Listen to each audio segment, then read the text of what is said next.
자, 우리 오늘 레위기 두 번째 시간입니다. 지난 시간에 이제 레위기 서론에 해당되는 말씀을 전했고, 그다음에 첫 번째 5가지의 그 제사제도 가운데 번제에 대한 말씀을 드렸습니다. 5가지 대표적인 제사법이 이제 번제, 소제, 화목제, 속제제, 속건제, 그것이 갖고 있는 각 의미들을 간단하게 말씀을 드렸고, 번제에 대한 말씀을 드렸는데 좀 후반부에 짧은 시간 동안 번제에 대한 말씀을 드렸습니다. 거기 이제 다 태워서 불태워서 드리는 제사, 번이 이제 불태우다 하는 뜻이잖아요. 그래서 그 의미를 말씀을 드리고 그 과정과 방법에 대한 말씀을 드렸는데, 거기에 드려지는 제물은 이제 갖추겨야 되고 흠이 없어야 되고 또 수컷이어야 되고 이제 이런 이제 일반적인 법칙들이 있었다 하는 말씀을 보셨고, 이제 그 번제를 드리는 과정을 한번 다시 보면은 그렇게 흠이 없다는 것을 이제 확인받은 이후에 거기에서 이제 그 제사를 드리기 위해서 온 사람을 우리가 헌제자라고 이렇게 표현을 해보죠. 헌제자, 헌신을 드리기 위해서 온 사람이다. 그리고 거기서 중요한 건 또 뭐냐면 역할을 하는 사람이 제사장이죠. 두 사람의 역할이 계속해서 이제 번갈아 가면서 반복되는 것을 볼 수가 있는데, 가장 먼저 이제 흠이 없다는 것을 제사장에게 확인받은 다음에 헌제자가 드려질 제물에다가 안수를 하죠. 안수를 하고 그리고 즉각 도사를 합니다. 가급적이면 이제 큰 고통을 느끼지 않도록 빠르게 이제 도사를 하죠. 그리고 나서 이제 그 피를 양푼에 담습니다. 그리고 나서 그것을 이제 제사장에게 헌제자가 건네면은 제사장은 그 피를 제단에 이제 뿌리죠. 제단 벽에다가 뿌리고, 그리고 나면은 이제 그 헌제자가 다시 그 도살한 제물의 가죽을 벗기고 각을 뜹니다. 내 발과 머리를 절단하고 내장을 제거하는 일, 이거 이제 헌제자가 하게 되는 일이고, 그렇게 하게 되면 그 다음에 이제 제사장이 머리를 포함해서 장작을 거기다 이제 그 제단에 고기 덩어리와 이런 것들을 올리고 장작을 쌓고 이제 이런 일을 하게 되죠. 그런 다음에 그 제사장이 그런 역할을 하고 난 다음에 이제 헌제자는 다시금 이제 내장이라든지 정강이라든지 이런 것들은 이제 다시 깨끗하게 손질을 하고 또 배설물이나 불순물 또 털 이런 것들을 다 제거하는 일을 이제 헌제자가 하게 됩니다. 그러면 이제 제사장이 다시 내장과 정강이를 그 제단에 올려서 태우고 고깃덩이 위에 이제 그것을 올려서 태우는 과정들, 이것이 이제 번제에서 쭉 이어지는 이제 과정들이죠. 그리고 그 번제가 드리는 의미에 대해서 지난 시간에도 말씀을 잠깐 드렸는데, 이제 우리가 그 과거의 구약 시대에서 제사제도, 이것이 오늘날 우리가 드리는 이제 예배와 이렇게 같이 견주어서 그 의미를 살펴볼 필요가 있는데, 특별히 우리가 이제 번제에 대한 공부를 하면서 다시 느끼는 것은 뭐냐면, 이것이 예배를 드릴 때, 우리들이 예배를 드릴 때와 또 과거에 이제 번제를 드릴 때 그것을 이렇게 함께 생각해 보면은, 번제를 드릴 때 가장 중요한 역할을 하는 게 물론 제사장이 하는 역할이 그죠. 특별히 구별된 직을 부여받아서 제사를 드리는 데 있어서 가장 주도적으로 하는 부분들이 제사장에게 있는 듯하지만, 막상 번제를 드리는 과정들을 보니까 훨씬 더 많은 일을 하고 정성을 쏟아야 되는 부분은 누구냐 하면은 바로 헌제자입니다. 헌제자가 뭐냐면 시장에 가서 좋은 재물을 자기 형편에 물론 맞게 그것을 사오는 일서부터 해가지고, 그래서 이제 그 제단에 드리기 위해서 도사를 하고 가죽을 벗기고 각을 뜨고 이런 일련의 모든 수고를 다 누가 하느냐면 헌제자가 하죠. 제사장은 그 다음에 그것을 집행하는 일을 할 뿐이지, 그것을 실제로 번제단에 올려서 태우기까지 그런 모든 과정 속에서 수고는 이쪽이 훨씬 더 많이 하더라 하는 것을 우리가 깨닫게 됩니다. 그러니까 결국 오늘 우리들이 드리는 예배에서도 뭐냐면, 예배를 드릴 때에 우리가 어떤 관객이 되느냐 아니면은 진짜 예배자가 되느냐, 이런 부분에서 우리들이 좀 생각해야 될 것들이 있는 거죠. 과거에 뭐냐면 이제 사제들이 소위 이제 성별된 옷을 입고 거룩한 모습으로 뭔가 집례를 하고 이러는 행위들을 통해서 그것을 많은 경우에 뭐냐면 거기에 참여한 예배에 참여한 회중들이 관객화되는 그런 모습들이 참 많이 있었던 거죠. 그런데 오늘 이제 이 번제의 의미를 우리가 생각해 볼 때 정말 중요한 것은 뭐냐면 여기에서 이 헌제자들의 수고가 컸던 것처럼 마찬가지로 오늘날 우리가 드리는 예배에 있어서도 제사장이 그냥 예배를 집례하고 그 번제단을 주관하고 이러는 어떤 그런 게 다가 아니다. 헌제자 역할이 얼마나 중요하고 큰가 하는 것을 보게 되죠. 그러니까 오늘 우리도 예배를 드리면서 목회자가 설교를 하고 예배를 전체 인도함으로써 눈에 띄는 것은 뭐냐면 목회자가 그 예배를 집례하는 것들이 훨씬 더 가시화되고 있지만은 더 중요한 것은 뭐냐면 거기 예배에 참여한 이들의 실질적인 자기 헌신, 그 예배에 참여하는 이들이 번제단에 그 제물을 드리면서 참여했던 헌제자의 그 모습 이상으로 오늘날 우리가 드리는 예배에도 그런 자세와 그런 헌신이 필요하다 하는 것을 우리들에게 상기시켜주고 있습니다. 그리고 이 안수의 과정이 가장 먼저 이제 있게 되는데 이 점이 저는 중요하다고 봐요. 안수의 과정은 뭐냐면 전가하는 거거든요. 이제 속죄제를 드릴 때도 그렇고 이 번제를 드릴 때 뭐냐면 이 도살할 그 제물에게 안수를 함으로써 전가시켜 자신의 허물, 죄 이런 것들을 전가한단 말이죠. 그런데 결국은 뭐냐면 안수를 통해서 전가해서 이 희생 제물이 불태워지는데 사실은 누가 불태워지는 거냐면은 이 죄로 인해서 자기 자신이 죽어야 마땅한데 희생 제물에게 그것을 전가시켜 그것이 죽었단 말이죠. 그러니까 결국은 뭐냐면 내가 죽어야 된다 이거. 오늘 우리가 드리는 예배에서도 뭐냐면 그 진정한 예배가 드리기 위해서는 뭐냐면 내 자신이 제물로 드려져야 한다. 그것이 진정한 예배다라고 하는 것을 일깨워주는 것. 그것이 바로 번제가 갖고 있는 오늘 우리들이 특별히 집중해서 포착해야 될 가장 중요한 메시지라고 생각을 합니다. 자, 오늘 이제 두 번째 시간에서 오늘 다루게 될 주제는 뭐냐면 바로 이제 두 번째 제사제도 가운데서 소제에 대한 말씀을 드리려고 합니다. 자, 소제에 대한 건 레위기 이제 2장에 나오는 말씀. 이제 거기 나오죠. 이 소제라고 하는 것은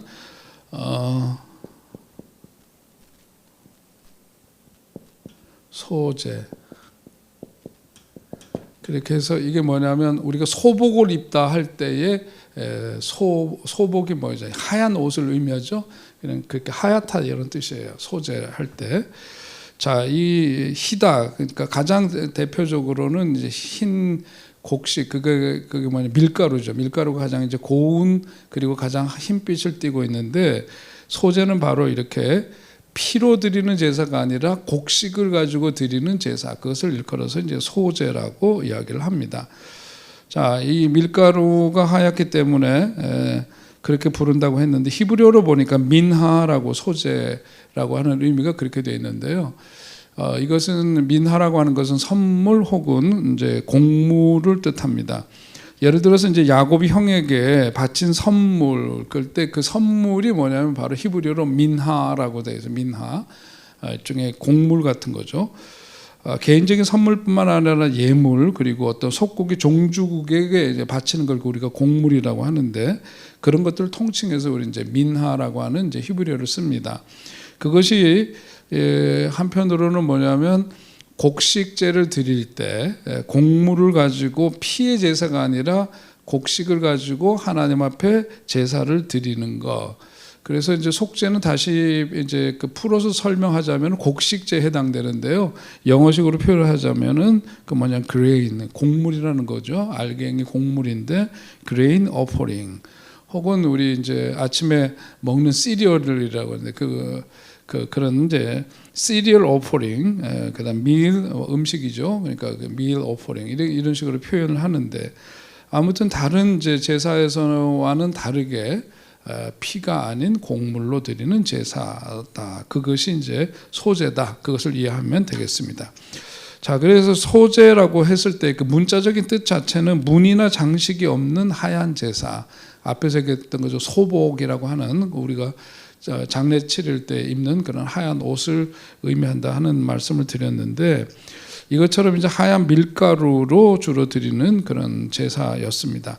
이 소재의 가장 기본적인 재료가 뭐냐면 히브리어로 솔레트라고 하는 거예요. 솔레트라고 하는 게 바로 곱게 빻은 밀가루를 가리키고, 거기에 이제 그것을 기본으로 해서 거기에 이제 밀가루에 올리브 기름, 다시 말하면 감람육이죠. 거기에 감람류를 더하고 유향을 첨가해 가지고 그 드리는 제사입니다. 그 번제와 소제, 여기 이제 가장 큰 차이는 아까 말씀드린 것처럼 피가 있다 없다, 바로 이제 그건데, 우리가 이제 이 소제, 과거의 어떤 제사 제도를 잘 우리가 다시금 되새기고 그것이 어떤 것이었느냐를 아느냐도 중요하지만, 동시에 뭐냐면 그것이 오늘날 현재적인 의미에서는 어떤 의미를 갖는가 하는 것이 참 중요한데, 오늘 소제에 대해서도 생각해 보면은 소제에서는 피가 아니라 번제로 치자면 뭐죠? 번제가 갖고 있는 의미를 현재적으로 해석하면 우리의 죄를 대속하기 위해서 예수께서 피 흘려 죽으심, 그래서 피 흘림을 통한 예수 그리스도의 죽으심을 상징하는 것, 번제에 해당되는 거죠. 자, 그렇다면 이 소제라고 하는 것은 뭐냐? 소제라고 하는 것은 예수님은 어떤 분이세요? 죄가 없으신 분이란 말이죠. 거룩한 삶을 사시고 죄가 없으신 바로 그분. 그러니까 소제라고 하는 것은 예수님의 거룩한 삶, 그 자체를 상징하는 제사다, 그렇게 표현할 수가 있습니다. 그분의 어떤 인성, 죄가 없으셨던 그분의 거룩한 인간성을 상징하는 제사라고 하는 건데요. 번제는 우리 인생에 있어서 하나님 앞에 우리가 어떻게 예배를 드려야 될 건가 하는 것을 보여주는 좋은 교훈을 주고 있다면은, 소제가 갖고 있는 의미는 예수님께서 예배 이후에 예수님이 보여주셨던 그런 거룩한 삶을, 우리도 그 삶을 우리의 삶 속에서 살아가야 한다. 그러니까 어떻게 살 거냐 하는 것에 대한 교훈을 주고 있는 것, 바로 그것이 이제 소제가 갖고 있는 오늘날 현재적으로 우리도 주목해야 될 가장 중요한 지점이라고 생각을 합니다. 자, 이것이 이제 번제와 소제가 그런 점에서 다른 점인데요. 자, 이제 소제 자체에 대한 얘기로 한번 다시 들어가 보면, 자, 소제는 그러면 언제 드렸는가 하는 겁니다. 소제는 언제 드렸느냐? 기본적으로는 뭐냐면 유대력으로 1월이 이제 6월절이죠. 1월에 이제 6월절이 있는데, 그들의 유대인들에게 있어서 달력은 뭐냐면 그들이 조상이 애굽에서부터 탈출하게 된 것, 거기서부터 민족이 형성되고 하나님 나라를 향한 그런 공동체가 건설된 그 첫 출발이기 때문에 6월절서부터 이제 그 한 해를 시작한다고 유대력은 그렇게 되어 있는데요. 그 6월절 즈음에 계절적으로 보자면 유대인들은 그때 이제 보리를 추수합니다. 그리고 한 2달쯤 지난 다음에 유대력으로 이제 3월이죠. 그때가 이제 뭐냐면 77절이 있어요. 77절은 다시 말하면 뭐라 그랬죠? 77절은 다시 말하면 이건 오순절에 해당되고, 그렇죠? 자, 여기에서 그 즈음에 뭐냐면 밀을 수확을 한단 말이에요. 그 앞에 이제 6월절은 뭘 수확하느냐면은 보리를 수확하죠. 보리를 추수하고 여기 이제 밀을 추수할 때가 이제 77절. 그런데 이때가 되면 이제 농민을 대표하는 사람이 지정이 되죠. 그러면은 추수에 대한 감사 표시로 이때도 그렇고 이때 이제 농민을 대표하는 사람이 뽑히면 그 사람이 보리 한 단을, 그리고 이제 밀을 추수한 다음에 밀 한 단을 준비를 해서 그것으로 이제 가루를 만들죠. 그리고 성소제단에서 소제물로 불태워서 하나님께 이제 드리는 그런 제사입니다. 농민 대표는 6월절 기간 동안에 보면 보리를 처음에 이제 여기서 수확을 했으니까 그 첫 수확물 한 단을 가지고 성전에 이제 올라가죠.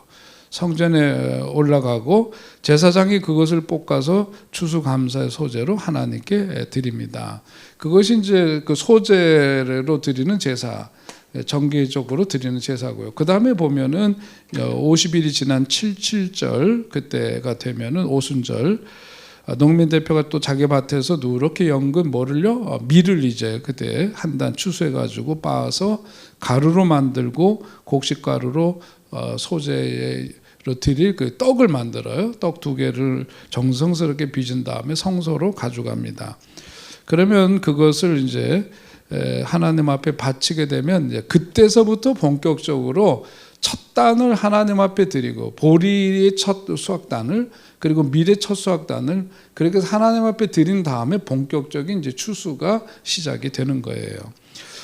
그렇게 해서 그 농민들이 자기 땅에서 이제 수확물을 거두게 되면 각 농민들마다 자신들이 거두어들인 그 수확물의 첫 단을 이제 또 하나님 앞에 드리죠. 그때 드리는 거는 일종의 감사의 봉헌 헌물입니다. 11조와는 또 달라요. 그 11조와는 다르고 그래서 감사의 봉헌물로 그것을 하나님 앞에 드리는데 곡식이니까 이제 소재로 드리는 거죠. 그런 다음에 하나님 앞에 그렇게 드린 다음에 마음껏 자신들이 추수한 그 농작물들을 이제 먹을 수 있게 되는 거죠. 이런 이제 과정들을 밟게 됩니다.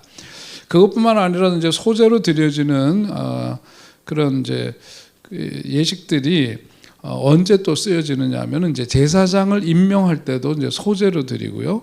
성막이나 성전을 봉헌할 때도 그때도 이제 소재로 여러 제사법 가운데서 이제 소재로 드리죠. 그리고 이제 나실인 여러분 아시는 것처럼 하나님의 일을 위해서 평생 동안 복무하도록 구별된 사람들 나실인인데 그 나실인이 서약을 한 이후에 드리는 제사 그것도 바로 소재였습니다.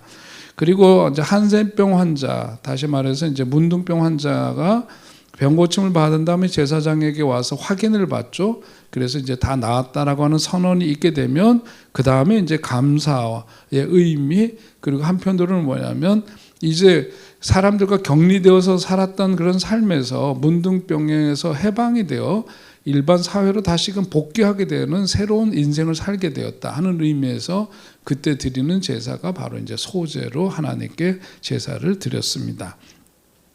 자, 이런 것들이 이제 소제를 드릴 때는 이제 언제인가 하는 것에 대해서 우리가 살펴봤는데, 이것은 다시 말하면은 오늘 우리들의 이야기로 이제 다시 한번 그걸 끌어와서 생각을 해보면 이게 이제 앞에서 번제에 대한 의미는 우리가 살펴보았는데요. 소제는 어떻게 그 이후에 어떻게 할 거냐 하는 것이죠.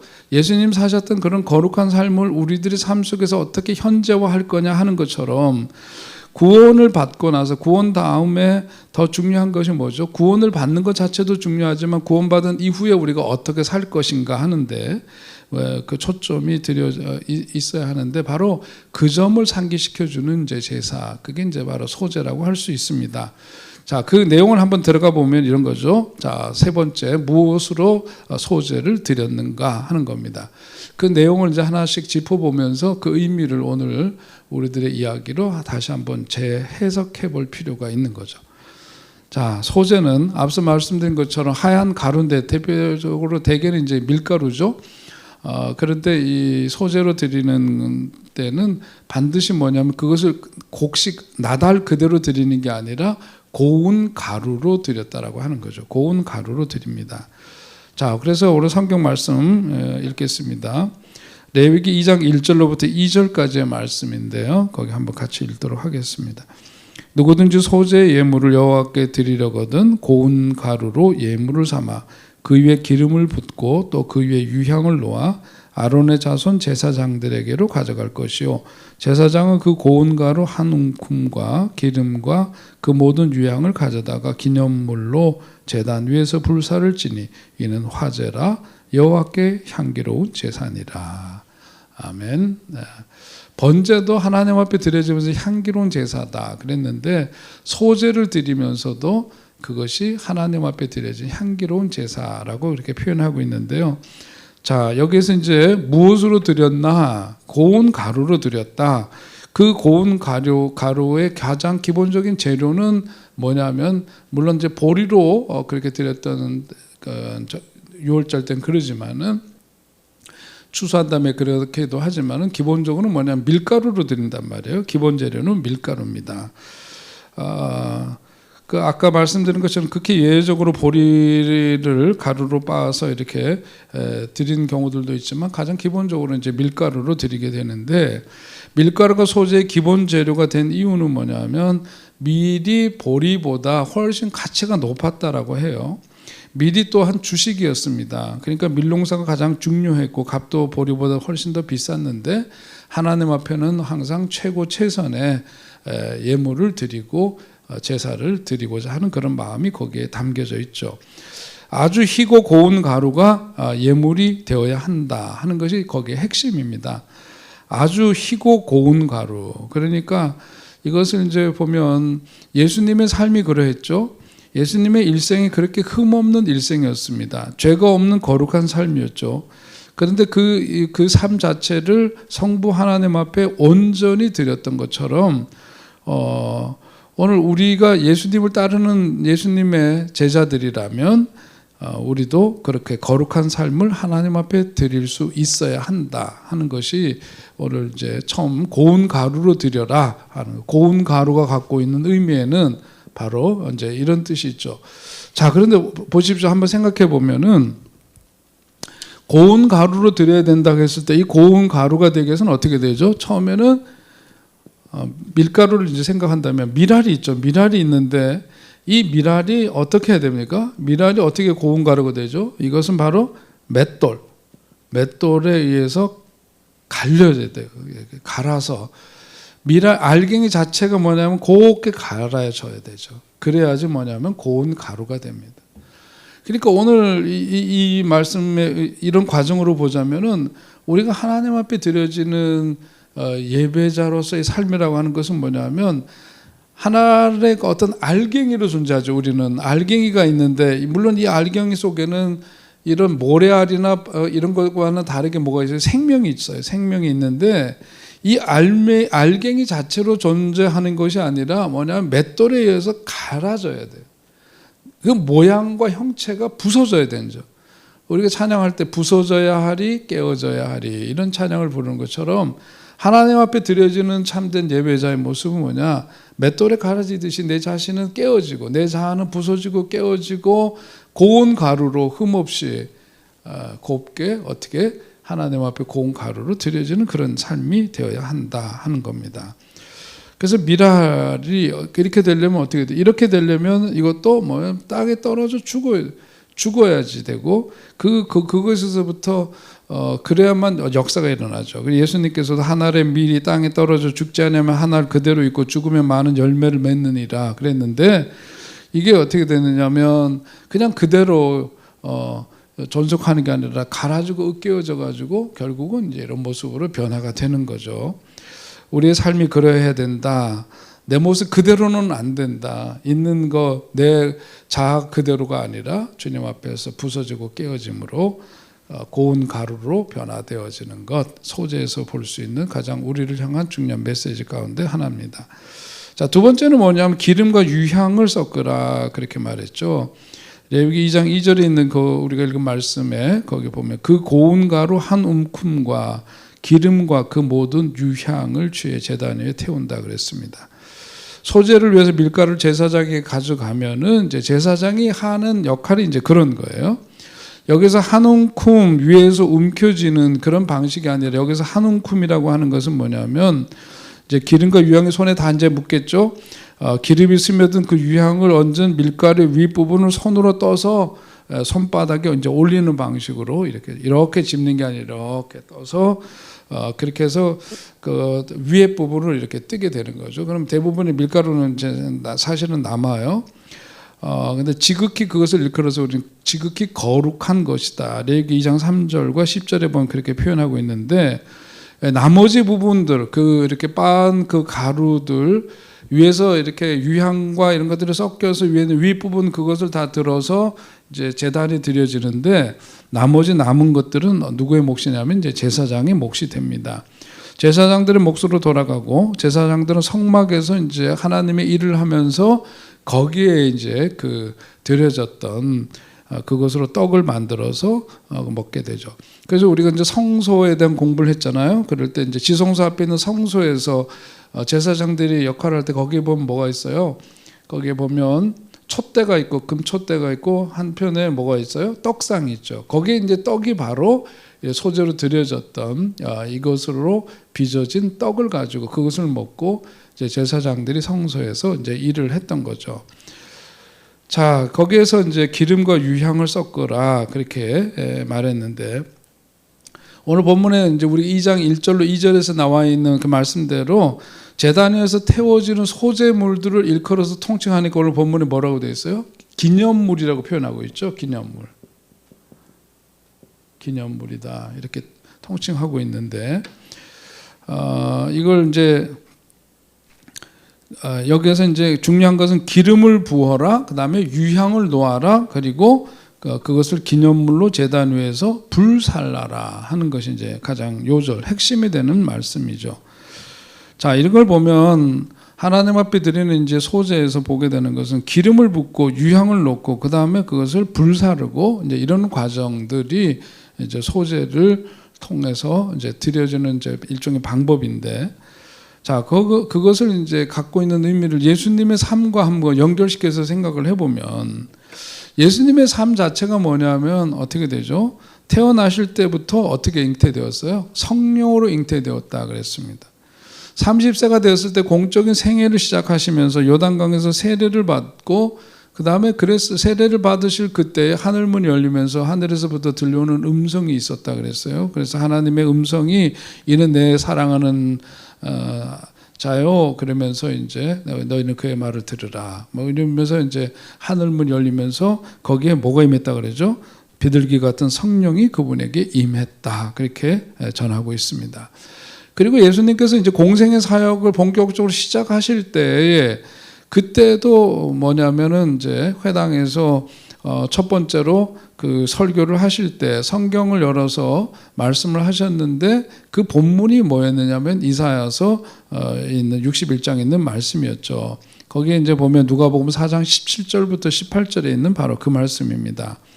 선지자 이사야의 글을 드리거늘 책을 펴서 이렇게 기록된 데를 찾으시니 곧 주의 성령이 내게 임하셨으니 이는 가난한 자에게 복음을 전하게 하시려고 내게 기름을 부으시고 나를 보내사 포로된 자에게 자유를, 눈먼 자에게 다시 보게 함을 전파하며 눌린 자를 자유롭게 하고, 이제 이러면서 61장 이사야서에 있는 말씀을 인용하면서 했는데, 이것이 뭐냐면 일종의 선언문이죠. 앞으로 당신께서 하실 어떤 사역은 이 사역이다라고 하는 것을 보여주는 일종의 스테이트먼트 선언문인데, 여기서도 보면 뭐냐면 성령의 기름 부으심을 받아서 이제 이와 같은 일을 이제 하시겠다라고 하는 그런 선언이고, 그 내용들이 거기 나와 있습니다.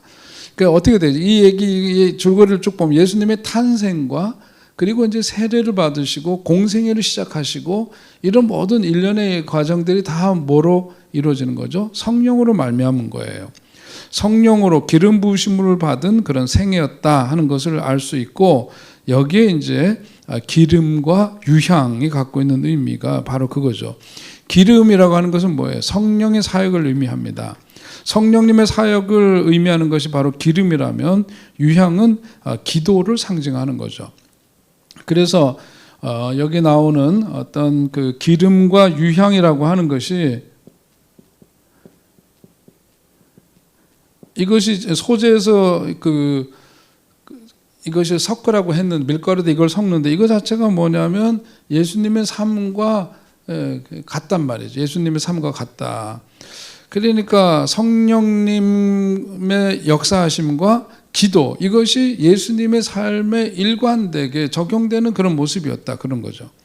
성령과 기도로 사셨고 그것이 바로 기름과 유향으로 살아가는 생애였다, 그것을 보여주는 건데, 그 삶이 하나님께 드려질 때 이게 뭐였느냐? 향기로운 제사였다. 그것을 이제 말씀해주고 있습니다. 자, 그래서 에베소서 5장 2절에도 보면 그것을 표현한 거죠.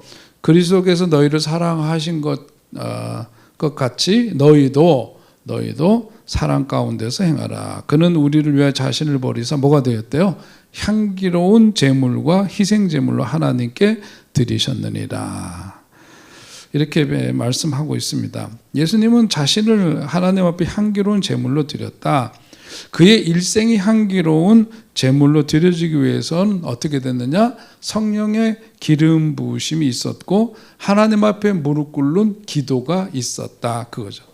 그러니까 오늘 우리도 예배자로 하나님 앞에 드려지는 삶, 이 소재를 통해서 우리에게 주시는 메시지는 그거예요. 우리의 인생이라고 하는 것이 뭐냐면 하나님 앞에 드려지는 삶이 되려면은 성령의 기름 부으심과 더불어 하나님 앞에 무릎 꿇는 기도가 함께 거기에 섞여야 된다 이거죠. 고운 가루, 여기에다가 성령의 기름 부으심과 하나님 앞에 무릎 꿇어 기도하는 이것이 더해져야 돼. 플러스가 돼야 돼. 이것이 소재로 드려졌던 제사의 의미가 내 삶 속에서 구현되는 거고 우리 성도의 삶은 그러해야 된다 하는 것을 일깨워주는 말씀이죠. 그러니까 시편에 보면은 시편 기자가 이제 이런 말씀과 연관해서 이런 그 아름다운 분향단과 어우러진 그런 이제 그 말씀을 거기서 찾을 수가 있는데 시편 141편입니다. 거기다 한번 같이 읽어보면 좋겠습니다.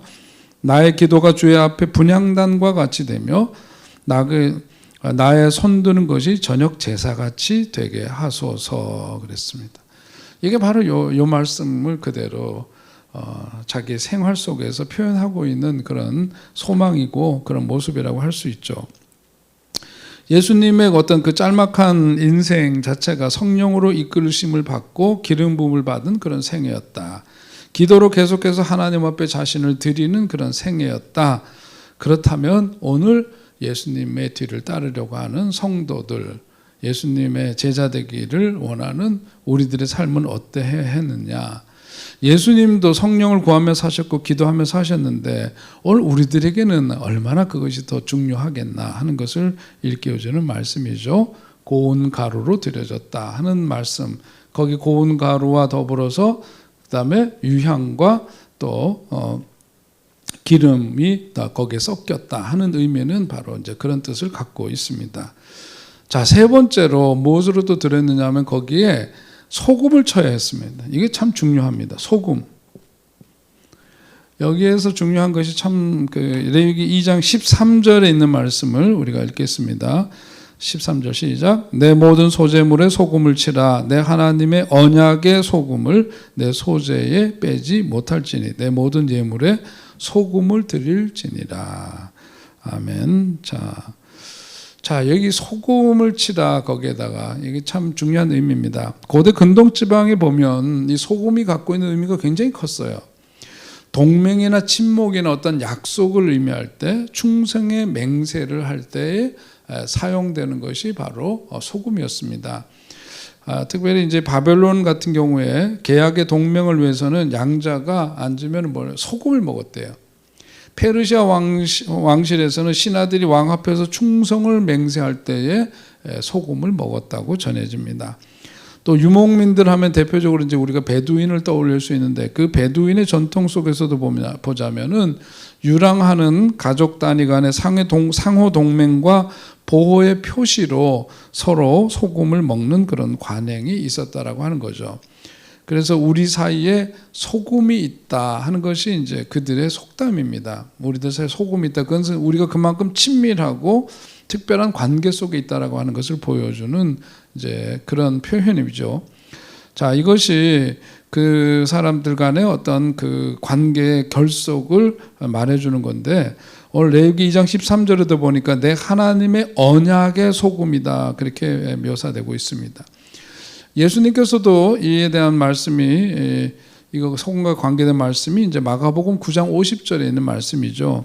너희 속에 소금을 두고 서로 화목하라 하는 말씀이 바로 앞에서 설명드렸던 그런 말씀의 의미가 전통과 문화 속에서 배어져 있었고 예수님은 그래서 소금을 두고 서로 화목하라 그렇게 가르치셨던 겁니다. 당시 사람들이 이런 소금이 어떤 용도로 그 사람들에게 이해되고 있는지를 아셨기 때문에 이제 했던 표현이신 거죠.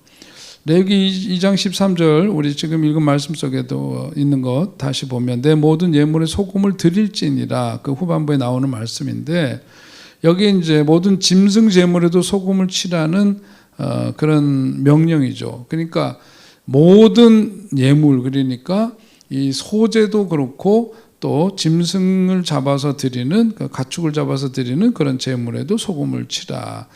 그러니까 번제를 비롯해서 다른 짐승을 태울 때 그때도 반드시 소금을 뿌렸다 하는 의미로 우리가 받아들일 수가 있겠죠. 그러니까 고기를 구울 때 맛을 내기 위해서 소금을 치는 것이 연상되는데, 그런 양념용 소금이 아니라 이 소금의 의미는 뭐예요? 이 소금의 의미는 바로 언약의 의미인 거죠. 언약. 약속의 의미인 거예요. 약속의 의미. 제물로 드려진 고기가 완전히 태워지는데 거기서 무슨 맛을, 하나님이 소금 치면 더 맛있어 하시고 이런 의미가 아니라 바로 언약이라는 의미다. 하나님과의 그 약속을 상기하도록 하기 위해서 그랬다 하는 거죠. 자, 그러니까 이것이 왜 그런 이해를 그걸 갖고 그렇게 했을까, 또 그걸 생각해 보면, 소금이 갖고 있는 의미를 다시 생각해 보면 우리가 좀 쉽게 이해할 수가 있죠. 소금은 어떤 기능이 있나요? 방부제로서의 기능이 있습니다. 그러니까 하나님과의 관계 속에서도 뭐냐면 하나님의 그 언약, 하나님의 언약은 변치 않는 것처럼 우리가 하나님 앞에 그런 헌신을 드리고 그럴 때 변치 않도록 하는 거죠. 변치 않도록.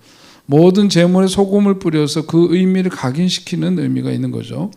부패하지 않고 변하지 않고 보존하기 위해서 이 소금을 쓰는 이렇게 삼중 효과가 있는데, 그런 것처럼 하나님을 향한 헌신이라고 하는 것은 그러해야 된다는 것을 일깨워주는 게 바로 소제에서 소금을 치고 또 일반 다른 제사를 드릴 때 소금을 치는 이유가 바로 그 속에 다 동일하게 적용되는 이유가 거기에 있었던 겁니다. 자, 그걸 조금 더 이렇게 풀어서 다시 한번 생각해 보면 이런 거죠. 하나님을 향한 헌신은 한 번으로는 부족하다. 일회성이 되어서는 안 된다. 그런 의미가 되겠죠. 평생에 헌신해야 된다 이런 거고, 한편으로는 뭐죠? 계속해서 지속적으로 일관성이 있는 헌신해야 된다. 그러니까 이랬다 저랬다 하면 안 된다. 자기 기분에 따라서, 감정에 따라서 그러면 안 된다. 일관성이 있어야 되고 변하지 않아야 되고, 그것은 또 어느 시기에서만이 아니라 일평생 주님 나라 갈 때까지 계속되어야 한다. 그런 말씀이에요. 우리들의 어떤 그 다짐이 변하지 않고 일관성 있는 헌신이 되려면 소금을 치는 그런 헌신이 되어야 한다. 그 메시지를 분명하게 보여주죠. 그래서 그걸 일컬어서 소금 언약이라고 합니다. 소금이 갖고 있는 의미가 언약이라고 했던 거예요. 소금 언약이라고 표현을 해요. 자, 이 소금의 약속이 어떻게 사용되는가 하는 걸 볼 필요가 있는데, 역대하에 있는 말씀 보면은 역대하 13장 5절입니다. 거기 이런 말씀이 있죠. 함께 읽어보겠습니다. 이스라엘 하나님 여호와께서 소금 언약으로 이스라엘 나라를 영원히 다윗과 그의 자손에게 주신 것을 너희가 알 것 아니냐 그랬습니다. 여기서 무슨 표현이 나와요? 소금 언약이라는 표현이 나오죠. 뭐예요? 소금 언약? 변할 수 없는 약속이다 그러죠. 소금 언약. 여러분, 우리가 하나님 앞에 드려지는 그런 헌신의 다짐과 결단과 그런 약속이 소금 언약이 될 수 있기를 바랍니다. 그러니까 기분 따라, 감정 따라, 또 자기 인생 여정 속에서 한 시점에서만의 그런 헌신이 아니라 일평생 일관되고 변함이 없고 항상 하나님 앞에 드려지는 그런 그 헌신, 그것을 하나님께서는 더욱더 축복해 주실 줄로 믿습니다. 자, 왜 제물을 바치며 소금을 쳐야 했는지 그것을 앞에서 이제 우리가 살펴보았는데요. 자, 이러니까 뭐냐, 예수님께서 어떻게 말씀하셨죠? 그러니까 예수님 뭐라 그러냐면, 우리가 너희들이 오늘만 헌신하고 또 한 달만 헌신하고 금년만 헌신하고 그러다가 내년에는 변하고, 환경이 좋을 때 헌신하다가 그렇지 않으면 변하고, 이런 것이 아니라 너희들의 인생이 뭐가 되어야 되느냐? 소금이 되는. 너희들의 인생 자체가 소금이 되어야 한다. 그래서 예수님 뭐라 그러죠? 너희는 세상의 뭐다? 소금이다. 너희는 세상의 소금이다 하는 의미는 바로 구약에서의 이 소재, 그리고 제사에서 소금을 치라고 했던 의미가 이 속에 담겨져 있는 거예요. 그래서 예수님은 바로 이런 말씀을 통해서 너희들은 세상의 소금이다. 소금이 되어라, 빛이 되어라, 그런 말씀이 아니라 너는 세상의 소금이요 빛이다. 그렇게 그렇다고 규정을 하셨거든요. 그러면서 또 동시에 뒤따르는 말씀이 뭐예요? 소금이 맛을 잃으면 어떻게 된대요? 맛을 잃으면 그 소금이 무슨 소용이 있겠느냐? 그것은 밖에 내다버림이 마땅하다 말씀을 하셨죠. 바깥에 사람들이 그걸 내다버리게 될 거고 사람들이 발에 그것은 밟히고 말 것이다. 그렇게 말씀을 하셨습니다. 그러니까 오늘 우리들의 삶이 하나님 앞에 드려지는 살아있는 산 제사가 되기 위해서는 맛을 잃으면 안 된다. 변하면 안 된다 이거죠. 짠맛을 잃으면 안 되는 소금이 버려져서 발에 밟혀 사람들의 발에 밟히듯이 성도로서의 자기 정체성을 잃어버리고 거룩한 정체성, 진정한 정체성을 그리스도인으로서 잃어버리면 그렇게 되고 만다. 소금을 칠하는 의미를 오늘 우리의 삶 속에 그렇게 잘 적용해야 되겠습니다. 자, 그런데 여기서 넣는 것에 대해서 얘기를 했는데 고운 가루로 그 다음에 여기 기름과 유향을 섞고 소금을 치고 그런데 넣어서는 안 될 것에 대해서 특별히 말씀하신 게 있어요. 그게 뭐냐면 누룩과 꿀을 넣지 말라 하는 말씀입니다. 그게 바로 이제 레위기 2장 11절에 있는 말씀이죠. 11절 읽습니다. 시작. 너희가 여호와께 드리는 모든 소제물에는 누룩을 넣지 말지니 너희가 누룩이나 꿀을 여호와께 화제로 드려 사르지 못할지니라. 아멘. 네. 자, 누룩과 꿀을 넣지 말라 하는 말씀을 하셨어요. 자, 성경에 보면 누룩에 대해서 좋게 쓰이는 의미도 있지만 대개의 경우에는 누룩에 대해서는 안 좋게 쓰이는 경우들이 많고 그럴 경우에 누룩이 갖고 있는 의미는 뭐냐면 죄를 상징할 때가 더 많아요. 부풀어 올라서 이렇게 하나님의 나라가 팽창되고 확장되고 이런 의미의 좋은 의미도 있지만은 대개 이제 누룩은 죄를 상징할 경우가 많다. 그래서 고린도전서 5장 7절에 보면 유월절 절기에 대한 교훈이 나오면서 누룩에 대한 이야기가 나오는데 거기다 성경 함께 읽겠습니다. 너희는 누룩 없는 자인데 새 덩어리가 되기 위하여 묵은 누룩을 내버리라. 우리의 유월절 양 곧 그리스도께서 희생되셨느니라. 이러므로 우리가 명절을 지키되 묵은 누룩으로 말고 악하고 악에 찬 누룩으로도 말고 누룩이 없이 오직 순전함과 진실함의 떡으로 하자. 아멘. 이런 말씀을 하셨어요. 여기서 죄된 것, 악한 것 이것을 뭐로 비유했죠? 누룩에 비유를 했어요. 예배 이후의 삶은 예배의 연장이 되어야 하는데 우리가 정말 예배를 드렸다면 그 예배드린 결과로서 예배를 드리는 삶이 생활 속에서 펼쳐져야 되겠죠. 그 삶을 뭐라고 하느냐? 누룩이 없는 삶이라고 표현하고 있는 거예요. 죄나 허물, 그 악을 제거한 그런 삶을 말하는 거죠. 그것을 교훈하고 있는 말씀입니다. 그것이. 자, 그런 누룩과 더불어서 그러니까 또 꿀을 넣지 말라 그랬어요. 꿀이 등장합니다. 꿀이 갖고 있는 것은 여기 이제 꿀에 대해서 금지하고 있는 그 이유가 뭐냐? 그 성삭제도는 또 이런 것 갖고 굉장히 말들이 또 많아요. 뭐 그래야지 얘기거리가 되겠지만 꿀이 뭐 이방 제단에 올라갔던 것이기 때문에 금지되었다 그런 설도 있지만 별로 설득력이 없어 보이고요. 이방 제단에도 그 이단 보면 그들 제사 지낼 때 밀가루, 소와 양, 무교병 뭐 이런 것들이 올라갔기 때문에 별로 설득력이 없고요. 꿀의 히브리어 데바시라고 하는 것이 천연 벌꿀, 과일꿀 이 두 가지를 모두 가리키는 말인데 몇 군데서 이 데바시라고 하는 것 이것은 이제 벌꿀을 의미하죠. 그러나 많은 곳에서 이 꿀이 갖고 있는 꿀이라고 하는 거를 쓸 때의 언어를 보면은 일종의 이제 과일꿀을 의미하는 경우들이 훨씬 많습니다. 아무튼 뭐냐면 여기서 이제 이 꿀이 갖고 있는 의미가 뭐냐? 꿀은 달콤한 거죠, 그죠? 달콤한 건 뭐예요? 세상 낙, 즐거움을 말하는 거죠. 죄 다음에는 뭐가 와요? 죄 다음에는 낙이 오죠, 즐거움, 쾌락이 온단 말이죠. 그러니까 죄가 동반하는 쾌락을 의미하는 게 바로 이제 꿀을 넣지 말라고 하는 것은 우리가 삶을 살아가면서 하나님 앞에 드려지는 삶인데 그것이 뭐냐면 죄와 더불어서 죄로 인한 어떤 그 즐거움이 수반된 그런 것으로는 안 된다. 그런 세상의 즐거움, 하나님이 주신 즐거움 이런 거 있지만은 그러나 세상 낙이라고 하는 것도 있는데 그런 세상 낙이라고 하는 것은 지속적인 어떤 즐거움으로 계속 가는 게 아니라 세상 낙이라고 하는 것은 그 끝이 어떻게 되느냐? 쓰다 이거예요. 쓰다. 그 끝은 고통으로 다가온다. 즐거움 다음에 있는 어떤 그 고통을 보지 못하고 당장의 그 즐거움에 빠져 있고 죄 속으로 빠져들어가는 그런 모습을 볼 수 있다. 그것을 상기시켜 주는 게 뭐냐면 꿀이에요. 꿀을 넣지 말아라, 누룩을 넣지 말아라 하는 의미가 바로 여기에 있습니다. 자, 그러면 사실 오늘 소재에 대한 중요한 메시지는 여기에 다 담겨져 있어요. 이 네 가지, 그죠? 고운 가루로 드려야 되고, 또 유황과 기름으로 섞어서 그렇게 드려야 되고, 그리고 한편으로는 소금을 쳐야 된다는 거 하고, 네 번째는 꿀과 누룩을 넣어서는 안 된다. 이것이 이제 소재에서 가장 중요한 메시지인데, 이 네 가지는 여기에 이제 다 설명이 되었습니다. 이걸 꼭 기억해야 될 말씀이고요. 자, 이제 부연해서 거기에 이제 보면 소재를 그럼 어떻게 드렸느냐, 어떻게 대한 걸 한번 또 살펴보도록 하겠습니다.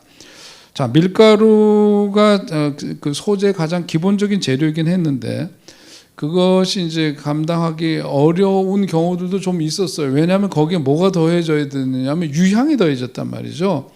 근데 유향이 이게 좀 비싼 거예요. 비싼 유향 때문인데 가난한 사람들은 밀가루로 만든 몇 가지 다른 음식 소재물로 만들어 바칠 수가 있도록 돼 있어요. 그러니까 참 하나님이 이제 이 제사가 하나님 앞에 드려지는 건데 이것이 어떤 일방적인 희생을 요구하는 게 아니라 그 상황과 형편들을 참 고려한 그런 유연함이 그 속에 있구나 하는 것을 깨달을 수가 있습니다. 그래서 레위기 2장 4절로 7절에 보면 그에 관한 규정들이 있어서 음식 소재물의 경우 음식을 가지고 이제 소재물을 드리는데 음식에 기름이 사용되었지만은 비싼 유향이 첨가되지 않은 것으로 보아서 가난한 자들에게 적절한 소재물이었다고 볼 수 있는 거죠. 그러니까 이런 배려가 있는 거예요. 자, 거기에 보면 어떻게 드리냐 방법론적인 건데 세 가지 요리 기구를 사용해서 소재의 음식을 만듭니다. 여기도 물론 모든 누룩을 넣어서는 안 되는 것이 기본 원칙이에요. 자, 여기 보니까 세 가지가 나옵니다. 성경에 보니까 하나는 뭐냐면 화덕에 굽는 게 있어요. 화덕에.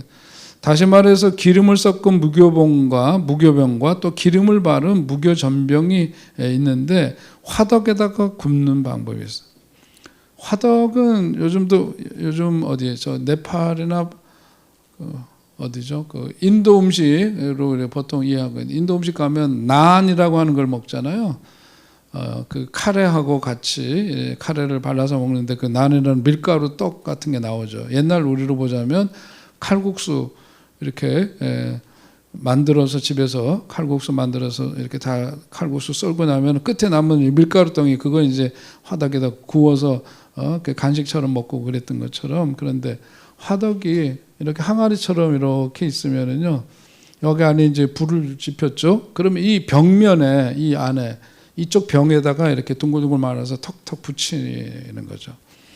화덕에 굽습니다. 이렇게 화덕에 구운 거에는 두 가지가 있죠. 그 표에 보시는 대로 기름을 섞은 무교병이 있고 기름을 바른 무교병이 있습니다. 그 다음에 또 뭐냐면 철판에 붙이는 것도 있고요. 세 번째는 냄비에 요리한 것도 있습니다. 누룩을 섞은 거는 유교병이죠. 근데 유교병은 무슨 일이 있어도 제단에서 절대로 태우는 법이 없습니다. 그래서는 안 되죠. 다만 이제 유교병을 성소에 봉헌물로 드릴 때는 그 누룩이 들어간 유교병을 드릴 수는 있지만 하나님 앞에 드려지는 제사에서는 절대로 누룩이 들어간 것을 사용하지 않는다. 아까 말씀드렸던 그 의미를 우리가 상기하면 되겠습니다. 자, 음식 소재물의 종류를 정리하면은 세 가지인데요. 그 이제 화덕은 아까 말씀드린 것처럼 도기처럼 생겼는데 그 안에 이제 불을 피워서 그렇게 해가지고 이제 갖다 붙여서 만들고 도톰한 이제 빵처럼 그렇게 되죠. 무교전병은 반죽을 얇게 빚어져서 얇게 해가지고 화덕 표면에다가 기름을 발라서 이제 구운 이제 빵입니다. 그런 점이 이제 좀 다르고요. 철판에 붙였다 그랬는데 철로 만든 납작한 판입니다. 우리로 좀 프라이팬처럼 그런 거죠. 그 표면에 기름을 발라서 여러 조각으로 나눈 밀가루 반죽을 펴서 납작한 떡으로 그렇게 구울 수가 있었습니다. 그리고 마지막으로 이제 냄비가 있는데 평평한 그런 전골 냄비와 같은 요리 기구로 보여지는데 이 기름이 섞인 밀가루 반죽을 거기서 요리했다고 합니다. 좋은 냄새를 풍기는 기름은 음식에 풍미를 더하면서 동시에 반죽이 늘어붙지 않도록 하는 그런 역할을 했겠죠.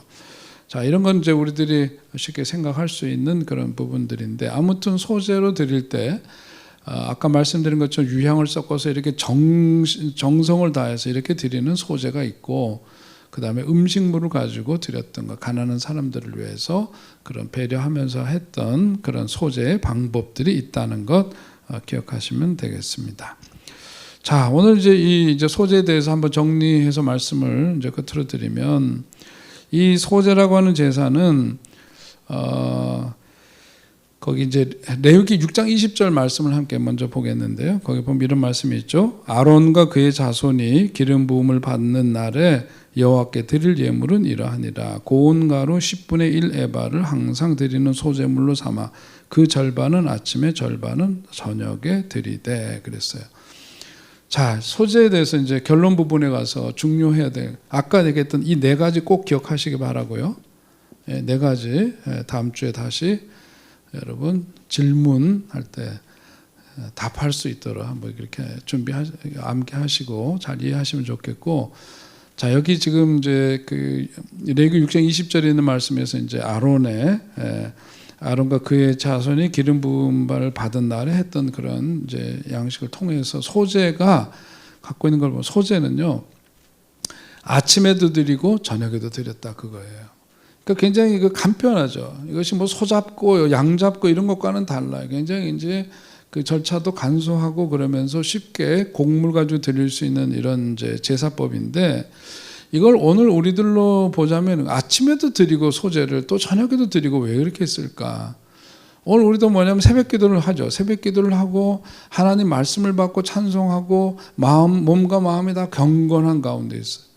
오전 내내 그런 경건한 마음을 가지고 새 마음으로 일터에서든지 가정에서든지 그런 모습으로 사는데, 이게 시간이 좀 지나고 오후로 가면은 뭐냐면 아침에 그 경건했던 몸과 마음이 어떻게 돼요? 이제 흐트러진단 말이에요. 흐트러지죠. 우리가 아침에 기도하고 큐티하고 말씀 묵상하면서 받았던 그런 은혜로 경건했던 몸과 마음이 시간이 지나가면서 그렇게 오래 가지가 않는다는 걸 경험하게 돼요. 그러니까 오후에도 기도의 효력이 떨어지게 되면 우리가 이제 살던 대로 살고 새롭게 빚어진 그런 모습이 아니라 그 과거의 그 옛 모습이 이제 그대로 나타날 때가 많단 말이에요. 그럴 때 바로 이제 마귀가 역사하기 쉬운데, 그러니까 기도는 아침만으로 부족하구나 그런 거죠. 이 소재를 이 제사장들이 아침에도 드리고 저녁에도 드렸다라고 하는 것은 마찬가지로 온종일 우리들이 성령 안에서 살아가려면, 기도 안에서 살지 않으면은 그런 삶이 가능하지 않다는 것을 보여주고 있다고 봐요. 그러니까 끊임없이 우리 자신을 돌아보고 끊임없이 주님 앞에 기도하며 나아가고 끊임없이 성령으로 나아가도록 촉구하는 아름다운 제사의 모습, 그게 바로 뭐냐? 오늘 소재다. 이 소재가 갖고 있는 의미, 그리고 그 모습이 오늘 우리들에게도 필요하다 그거죠. 자, 그러므로 로마서에 있는 말씀을 보면 사도 바울은 이런 의미를 어떻게 표현했느냐면, 그게 바로 로마서 12장 1절의 말씀입니다. 함께 읽겠습니다. 그러므로 형제들아, 내가 하나님의 모든 자비하심으로 너희를 권하노니 너희 몸을 하나님이 기뻐하시는 거룩한 산 제사로 드리라. 아멘. 네, 바로 이 말씀의 의미예요. 오늘날에 있어서는 옛날처럼 곡식 제물을 바칠 필요는 더 이상 없습니다. 주님께서 우리를 위해서 그와 같은 모든 거추장스러워 보이는 것들을 다 멸하여 주셨기 때문이죠. 그런 것들을 대신하여 주셨기 때문인데, 이제는 우리에게 중요한 것은 뭐냐면 우리에게 우리의 몸을 산 제물로 드리라 그렇게 요구하시는 거예요. 자, 다시 말하면 우리가 죄와 악을 이기고 죄와 악에서 자신을 지키고 날마다 기도로 거룩한 삶을 살아가는 삶을 살아라. 그게 뭐냐? 끝으로 영적 예배다. 우리의 삶이 영적 예배가 되어야 한다. 오늘 소재에 대한 말씀을 배우면서 이것이 예배의 참된 정신이고 참된 예배를 드렸다면은, 진정한 예배를 드렸다면은 그 예배의 결과가 삶의 현장에서, 삶의 마당에서 그렇게 나타나야 된다. 삶으로 그 예배가 드러나야 한다. 그렇게 말씀하고요. 이 소재를 통해서 우리가 정말 일관성 있게 우리의 삶이 모든 삶의 현장에서 향기 있는 삶으로 하나님 앞에 드려지는 삶이 될 수 있기를 바랍니다. 자, 오늘 소재에 대한 공부 여기까지 하도록 하겠습니다. 금요일 또 늦은 시간 함께해 주신 여러분 모두에게 감사드리고요. 복된 밤 되시길 바랍니다. 기도하겠습니다. 하나님, 오늘도 저희들에게 또 이 자리로 나올 수 있도록 우리의 마음을 주장하시고, 또 그 옛날 하나님의 백성들이 주님 앞에 드렸던 그 제사법을 통해서 오늘 우리들 예배자로 살아가야 할 우리들의 모습을 다시금 보게 하시니 감사합니다. 오늘 소재에 대한 말씀을 우리가 함께 배웠는데, 우리의 삶이 정말 소재를 드렸던 그 헌제자들의 그런 마음과 삶이 오늘 우리들 속에도 있게 하여 주시옵소서. 항상 하나님 앞에 우리들이 변함없이 내 자신을 드러내지 않고 나는 죽고 주님이 내 삶 속에서 드러나는 삶이 되도록 인도해 주시고, 성령의 기름 부심의 역사와 주님 앞에 늘 무릎 꿇고 기도함을 통해서 하나님 앞에 드려지는 거룩한 산 제사가 되는 삶이 되게 하여 주옵소서. 너희는 세상의 소금이라고 말씀하셨는데, 하나님, 우리가 주님을 향해서도 일관성 있게 평생 변함없이, 그야말로 상함없이 주님 앞에 헌신된 삶을 살아가도록 인도해 주시고, 더 나아가서 세상 속에서 소금처럼 살맛 나는 그런 세상을 만들어가 하나님 앞에도 영광이 되는 삶이 곧 우리들의 삶이 되게 하여 주시옵소서. 오늘 하나님, 이 소재에 대한 말씀을 통해서 우리의 삶 속에서 나타나야 될 그런 모습들을 보게 하셨는데, 한낱 더 함께 머리로 배우고 지나가는 시간만 되지 않게 해주시고, 내 삶 속에서 이와 같은 삶이 구현됨으로 말미암아 주님께 기쁨이 되고 자랑이 되고 영광이 되게 하여 주시옵소서. 마음껏 축복하여 주옵소서. 예수님의 이름으로 기도하옵나이다. 아멘. 수고하셨습니다.